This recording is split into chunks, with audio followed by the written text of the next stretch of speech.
देखिए, भू राजनीति में ना कभी कभी सबसे बड़े तूफान की शुरुआत सिर्फ एक नारे से हो जाती है। मेक अमेरिका ग्रेट अगेन, ये तो हम सब ने सुना है। लेकिन आज दुनिया के सबसे बड़े द्वीप ग्रीनलैंड में एक बिल्कुल अलग ही नारा गूंज रहा है, और ये नारा सब कुछ बदलने की ताकत रखता है।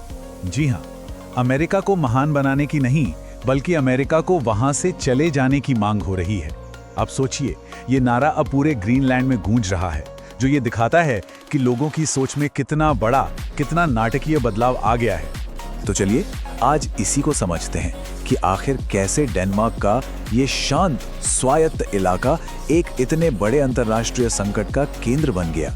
एक ऐसा संकट जिसने दुनिया के सबसे शक्तिशाली सैन्य गठबंधन यानी नेटो को ही दांव पे लगा दिया है।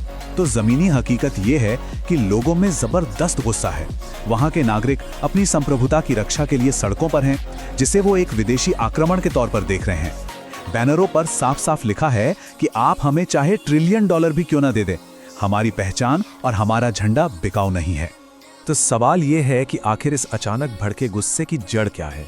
ये सब कुछ शुरू हुआ है वॉशिंगटन डीसी से आई एक मांग के कारण, एक ऐसी योजना जिसे अमेरिका किसी भी कीमत पर पूरा करना चाहता है। ग्रीनलैंड के लिए इस जबरदस्त दबाव के पीछे जो आधिकारिक कारण दिया जा रहा है, वो एक बहुत बड़ी रणनीतिक परियोजना है। और ये सिर्फ जमीन या संसाधनों के बारे में नहीं है, नहीं, इसके पीछे का तर्क कहीं ज्यादा बड़ा और सच कहूं तो अजीब है। तो ये है वो कॉन्सेप्ट, इसे कहा जा रहा है सिक्योरिटी डोम। अमेरिकी प्रशासन इसे एक राष्ट्रीय सुरक्षा की सबसे बड़ी जरूरत के तौर पर पेश कर रहा है। उनका कहना है कि ये विशाल एयर डिफेंस सिस्टम अमेरिका को रूस और चीन से बचाने के लिए बेहद जरूरी है।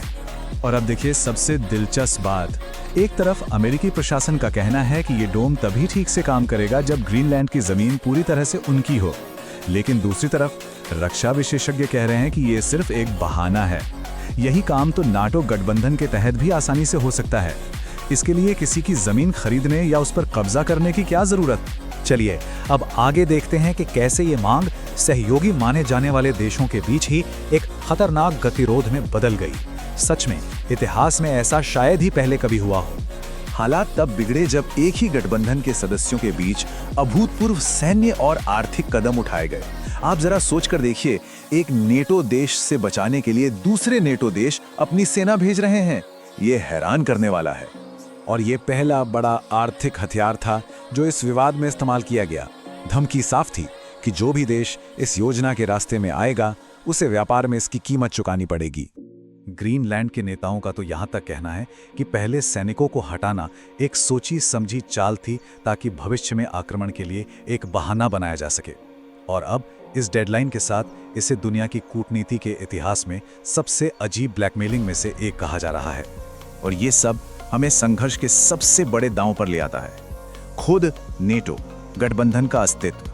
क्योंकि अगर इस मुद्दे पर अमेरिका और यूरोप के बीच सीधी टक्कर हो गई, तो ये इस गठबंधन का अंत भी हो सकता है। इस दबाव के जवाब में यूरोपीय देशों ने भी अपना रुख साफ कर दिया है। उन्होंने एक होकर डेनमार्क की संप्रभुता का समर्थन किया है और ये साफ कर दिया है कि वो किसी भी हालत में झुकने वाले नहीं हैं। और ये यूरोप की रणनीति को बिल्कुल साफ दिखाता है। वो पीछे नहीं हट रहे, बल्कि वो आर्कटिक एंड्योरेंस नाम से अपना खुद का सैन्य अभ्यास करने की तैयारी कर रहे हैं। ये एक सीधा संदेश है कि वो अपनी संप्रभुता की रक्षा के लिए पूरी तरह से तैयार हैं। देखिए, समझने वाली बात यह है कि ये कोई छोटी मोटी राजनीतिक असहमति नहीं है। ये दूसरे विश्व युद्ध के बाद बने अंतरराष्ट्रीय नियमों के लिए एक सीधी चुनौती है। ये एक तरह से जिसकी लाठी उसकी भैंस वाले नियम को लागू करने की कोशिश है।